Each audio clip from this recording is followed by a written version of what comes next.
السلام علیکم ورحمت الله وبرکاتو. محترم مسلمانانو ورونو، نن سبا چې په عام په خلکو کې هغه د ګناه زیات شوي دي، ګناه ډیریږي په خلکو کې، نو د ګناه د زیاتېدل او د قیامت د علامې د نږدېدلو نه یو څو دا دي چې علما کرام فرمایي وایي کله چې انسانانو کې ګناه زیاته شي، د نفس خواهشات د نفس منله زیاته شي، نو بیا په خلکو کې د حیواناتو چې هغه مثلا غواوې یا د وزې او د خرو د هغې یو صفت په انسانانو کې بیا پیدا کېږي. هغه صفت د دوی دا دی چې هغه یوازې د خېټې د مړولې غم سره پیدا شي، د پیسې د ډېرولې غم سره پیدا شي،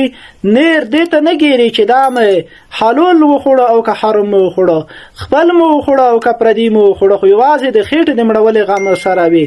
لکه په ډېرو خلکو کې دا عادت وس پیدا شوی دی چې هغه په ټیک ټاک او په لایفونو باندې چې هغې باندې دوی ته پیسې ورکولی کېږي او دې ته نه ګوري چې زه په حلاله طریقه لګیا یم او که په حرامه طریقه لګیا یم. خو د دې نه ور ایخواته یو بله طبقه مسلمان انسان رسیږي، هغه دا دی چې کله انسان کې ګناه زیاته شي نو هغه بیا داسې حالت ته رسیږي چې بل انسان ته ضرر سوي، خپله که ده ته ګټه وي او که نه وي خو بل ته ضرر سوي، چې دا حیثیت بیا د سپي دی، چې د سپي داسې حیثیت دی چې هغه بل انسان خوري، اگر که دی څه تر وخوري او که نه وخوري، خو لیکن بل انسان ته ضرر سوي، بل چا ته ضرر سوي. نو په ځینې خلکو کې بیا دغه حیثیت پیدا شوی دی. نن سبا پرې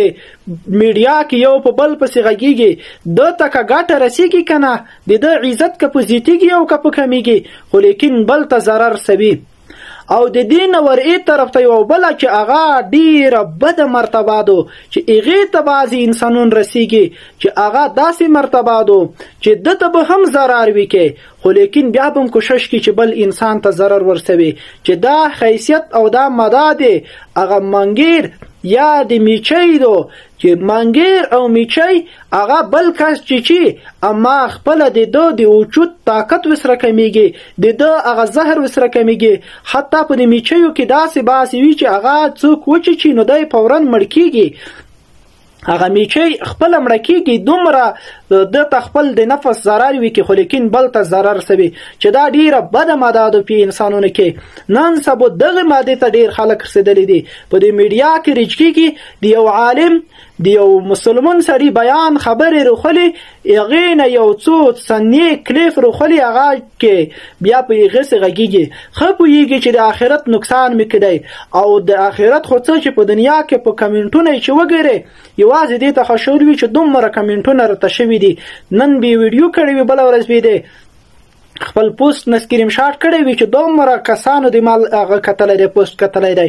او ساره دی چې د ده کمنټونه وګورې ټولو به کنځلې ورته شوي وي، ټول به بد رد ورته یې، خو لیکن دی به یوازې هغه د کمنټونو او د لایکونو زیاتېدلې ته